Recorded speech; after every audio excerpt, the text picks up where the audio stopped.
Initiate అవ్వదా? మీ single man committee laddu మీద కల్తీకి మాత్రం పరాపరమని వెళ్ళిపోయి లడ్డూ మీద ఎంక్వైరీ కండక్ట్ చేస్తా. ఎట్లా అండి ఇది? ఏ న్యాయ సూత్రాల ప్రకారం మీరు వర్క్ చేస్తున్నారు సార్? ఏ న్యాయ సూత్రాల ప్రకారం మీరు మీ పరిపాలన జరుగుతుంది సార్?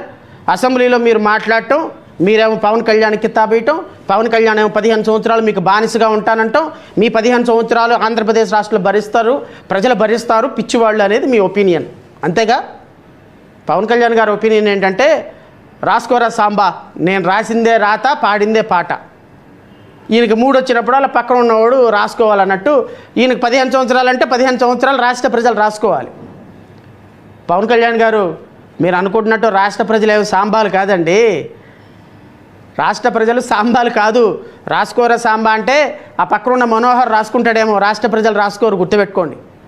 ఆల్రెడీ మీ తలరాతని పైన రాసేశారు, మీ తలరాతిని పైన రాసేశారు.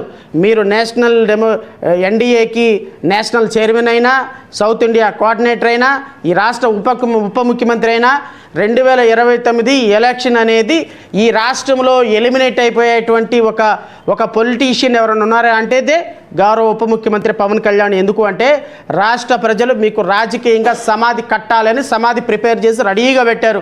2029 రావటం, దాంట్లో వేయటం, మొత్తం ఇసుక సిమెంటు కంకర వేసేసి పైకి లేవకుండా మీ పార్టీని భూస్థాపితం చేయటమే రాష్ట్ర ప్రజలు డిసైడ్ అయ్యారు. ఎందుకంటే చారిత్రాత్మకమైనటువంటి తప్పిదం రాష్ట్ర ప్రజలు మీకు అధికారం ఇచ్చి చేశారు అని 25 నెలల కాలానికే ప్రిపేర్ అయిపోయినారు సార్. ఇట్లాంటి దరిద్రులను తీసుకొచ్చి పెట్టుకున్నామురా బాబో. ఏం చేయాలి? ఈయన మాటలేందో అర్థం కాదు, ఈయన చేతలేందో అర్థం కాదు, ఈయన స్టేట్మెంట్లేందో అర్థం కాదు, ఈయన బానిసత్వం ఏందో అర్థం కాదు, ఈయన అధికారం ఏంటో అర్థం కాదు, ఈయన లాజిక్ ఏంటో అర్థం కాక బుర్ర పీక్కుంటున్నారు. మీకు సినిమాలో ఒక డైలాగ్ ఉంది, నాకు తిక్కుంది దానికి లెక్క ఉంది అని. సినిమాల్లో ఉందేమో కానీ మీ తిక్కకి రాజకీయాల్లో లెక్కే లేదు. మీ తిక్కకి రాజకీయాల్లో లెక్కే లేదు.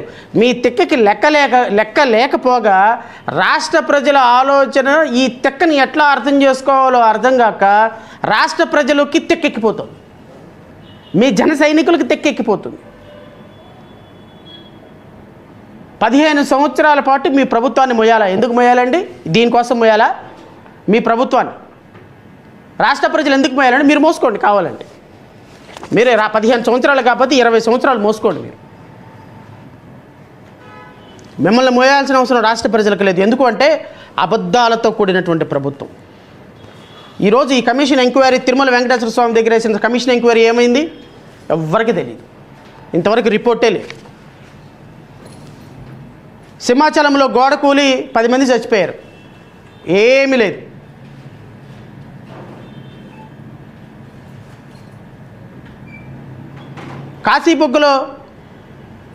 కాశీబుగ్గలో విషాదం జరిగి 15 మంది 20 మంది చచ్చిపోయారు, కొన్ని వందల మంది ఇంజూర్డ్ అయ్యారు, దాని మీద యాక్షనే లేదు.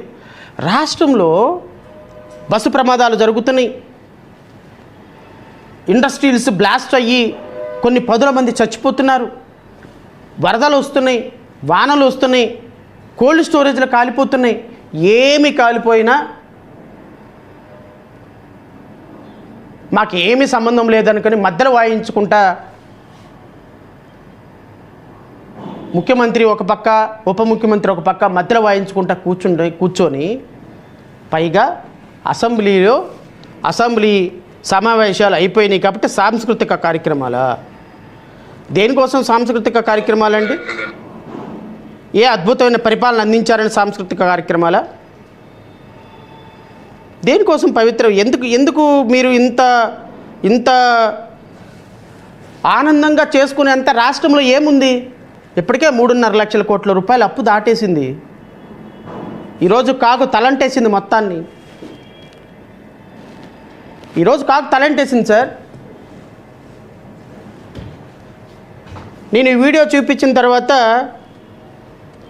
నేను ఇంకొక అద్భుతమైనటువంటి ఇది చదువుతాను.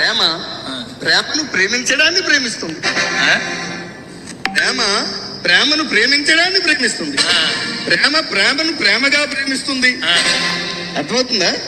ప్రేమను ప్రేమించడాన్ని ప్రేమిస్తుంది, ప్రేమను ప్రేమగా ప్రేమిస్తుంది. ప్రేమను ప్రేమించిన ప్రేమించబడిన ప్రేమను ప్రేమిస్తుంది.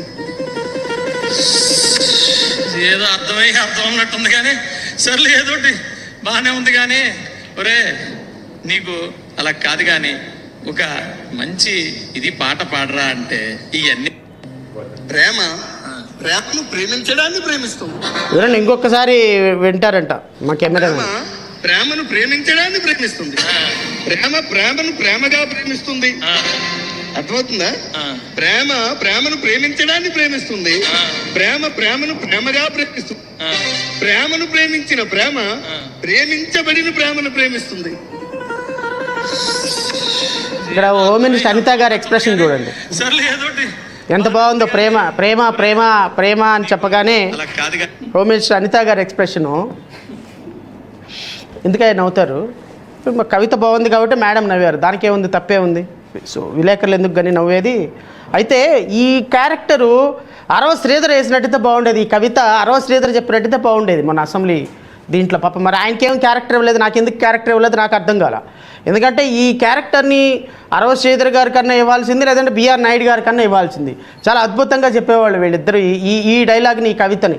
లేకపోతే నేనేమంటానంటే గౌరవ శాసనసభ్యులు ఏమంటానంటే ఈ కవితను మీరు అరవ శ్రీధర్కి కానీ బిఆర్ నాయుడుకి కానీ అంకితం చేయమంటున్నాను నేను. ఎందుకంటే ఈ ప్రేమను ప్రేమగా ప్రేమిస్తుంది, ప్రేమగా ప్రేమిస్తుంది అంటే గౌరవ హోమ్ మినిస్టర్ గారు నవ్వుతున్నారు. ఎందుకంటే శాసనసభలో శాసనాలు చేసేటువంటి శాసనసభ్యులు ఇంత చీప్గా, అంటే ఇంకా చాలా వీడియోలు ఉన్నాయి నేను ప్లే చేయడానికి. నేనేమంటానంటే శాసనసభ్యులకి పర్సనల్ లైఫ్ లేదని నేను అనను. శాసనసభ్యులు అనేవాళ్ళు ప్రజలతో మమేకమై ఉండాలి, వాళ్ళు కష్టపడాలి, వాళ్ళకి కూడా ఒక పర్సనల్ లైఫ్ ఉంటుంది. నేను దాని మీద కామెంట్ చేయను. కానీ జడ్జిలందరూ కూడా ఈ విధంగా, జడ్జిలకు కూడా చాలా వర్క్ ప్రెషర్ ఉంటుందండి. జడ్జిలందరూ కూడా ఈ విధంగా డాన్సులు వేసి ఇది చేసి ఒక కార్యక్రమం పెట్టి అది పబ్లిక్లోకి వెళ్ళింది అనుకోండి,